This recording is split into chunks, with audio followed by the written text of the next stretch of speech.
Hey my friends, welcome back to a new video. I wanted to give you a blessing.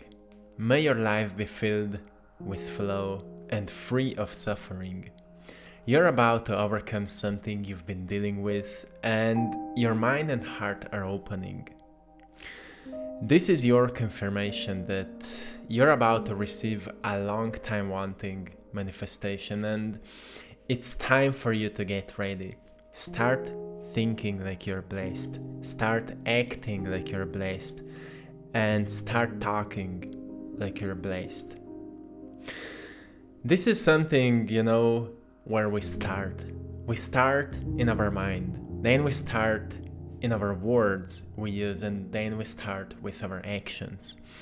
And when we start thinking like we're blessed, we actually start seeing so many miracles that are already present. Like maybe we can notice that we are healthy. Maybe we can notice that we have enough money to buy food, buy clothes, and to do something we love.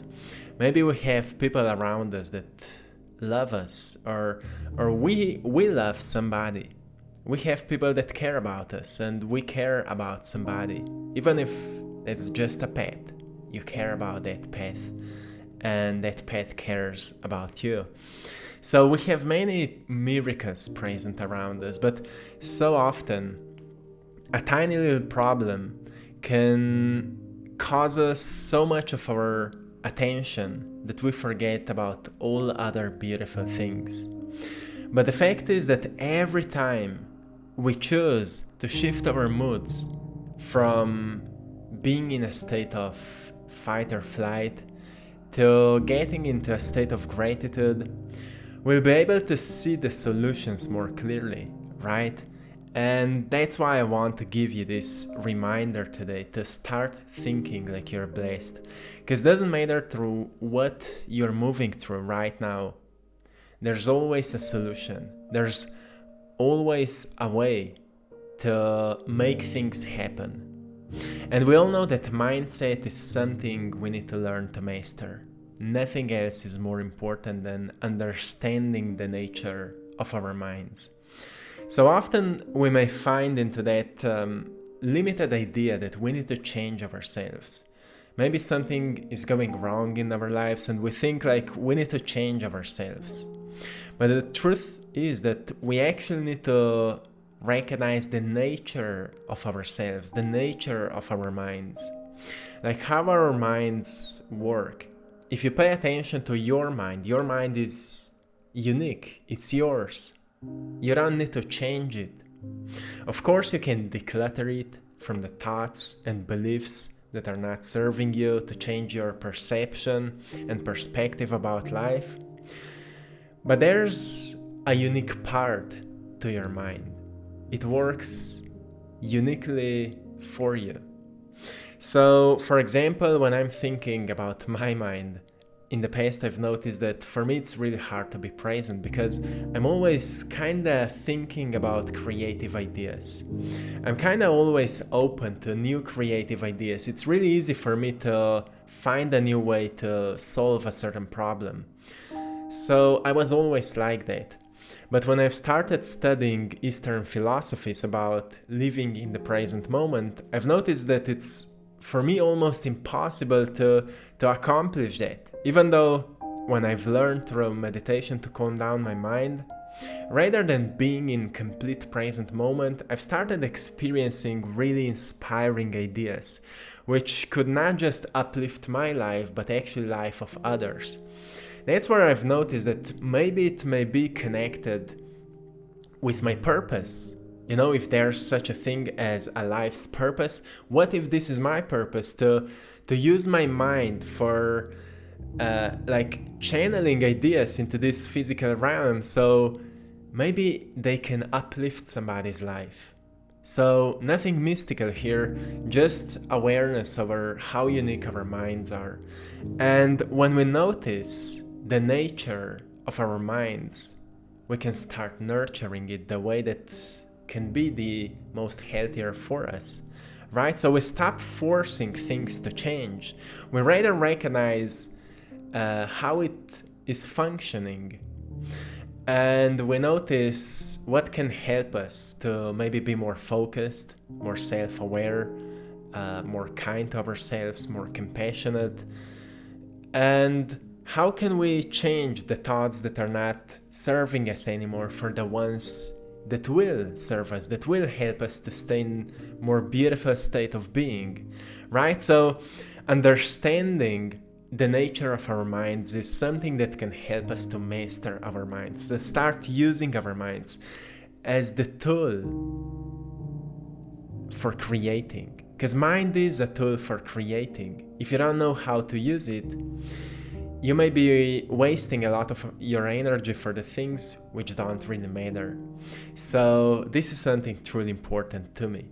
The second reminder I want to give you here is the action you take on moment by moment basis. Even thinking is an act of doing it, of thinking. Action is the nourishment of our seeds. If thoughts are the seeds, actions are nourishing them. If we're not aware of our actions, we may nourish something we don't like. And I just want to remind you to be aware of your actions on moment by moment basis. We're always doing something. Even when we are not doing anything, most often we are thinking about something, right? And if we are thinking about something for a long time, most probably we will start doing something about it as well. If we're constantly thinking about problems, about what we did wrong in the past or what happened, it will start affecting our behaviors, our self-esteem, our self-image. And if we keep up with that, we may fall into a loop of constantly thinking and feeling negatively about ourselves and our lives. That's why it's so important to become aware of our actions. So we truly notice, are we nourishing something that we would like to see in our lives? Because when we pay more attention to what we would actually like to see on the world, we can start with ourselves. Am I embodying or doing more of what would I like to see on the world? Because often we say, well, I would love to see more peace on the world. I would love to see more happy people. I would love to see more creativity and people that are doing actual things from their hearts, that are passionate about what they're doing. But then everything comes to us. Are we doing that? Are we embodying the peace that we would like to see? Are we demonstrating that? Are we demonstrating the creative expression we would like to see on the world? Are we demonstrating compassion we would like to see or receive from others? Are we learning to be in balance with ourselves so we can see more balance outside of ourselves?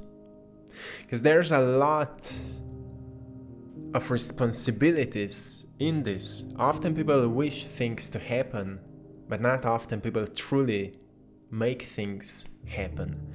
So my friends, be aware of what are you nourishing in your daily life, because there may be many answers to the questions of why things are the way they are. The third reminder I want to give you here today is that words you use are the reflections of your strongest beliefs.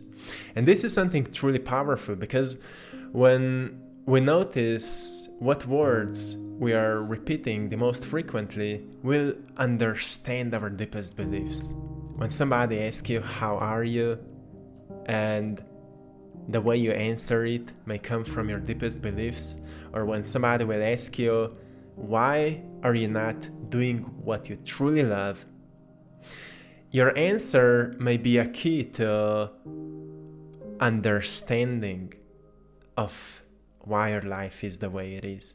Because it doesn't matter what kind of beliefs you hold within. They may not be true, but they are always true to you. So when we catch those beliefs, like we say, well, I would love to follow my heart. I would love to make my ideas possible. Like I would love to make a living out of doing what I truly love, but I think people around me are not supporting me. I think I don't have enough money to start. I think I don't have enough knowledge to begin with. And whatever beliefs we have, we just need to expand our knowledge a little bit. Like finding small steps that could help us to initiate our journey, right? We don't need to quit our job immediately to start that passion project. We can start it as a side hustle, side thing.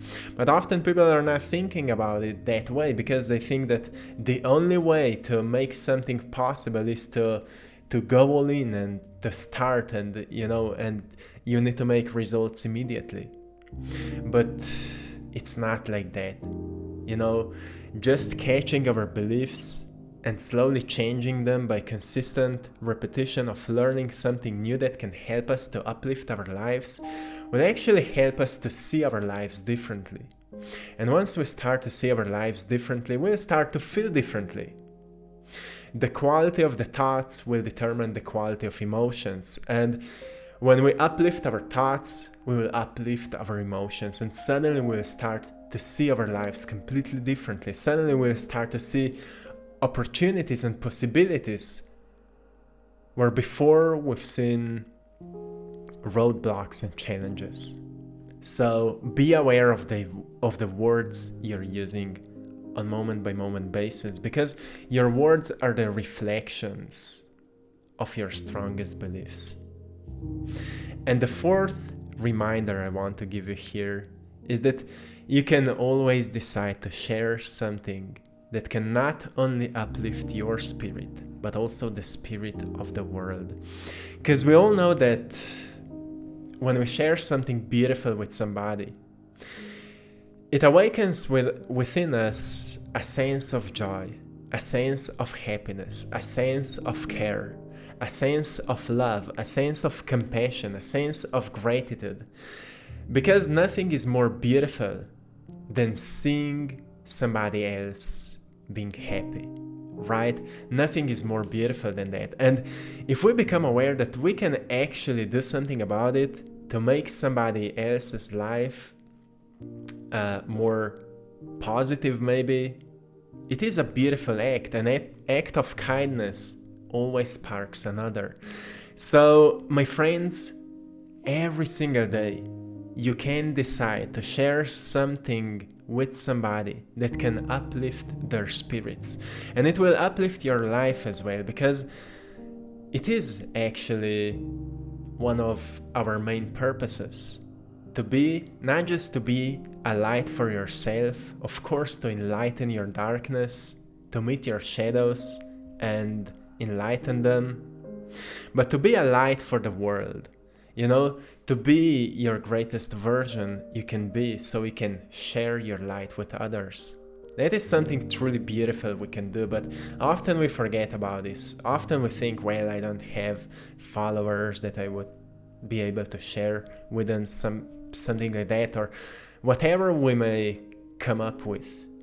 You have a neighbor, you have a friend, you have a family member, or a random stranger on the streets. You can share a smile with them. Who knows what will happen? It's always beautiful to make somebody's day more beautiful, right? So my friends, a simple reminder, a simple blessing. Have a beautiful day. I'm sending you all lots of love, blessings and power. I hope you've enjoyed in today's painting. To everyone who would need some daily reminders, you can also go and check out my Instagram page, AttractPassion, where I'm sharing daily messages, and my other Instagram page, I Draw My Passion, where you can find my art gallery. Thanks to all of you for supporting my art in my Etsy shop, I Draw My Passion. You're all truly appreciated. And to everyone who feel aligned to initiate your path and would love to work with me one-on-one, we've just launched a platform where you can schedule a calling. The link is in the description. My friends, have a magnificent day. Until next time, one love.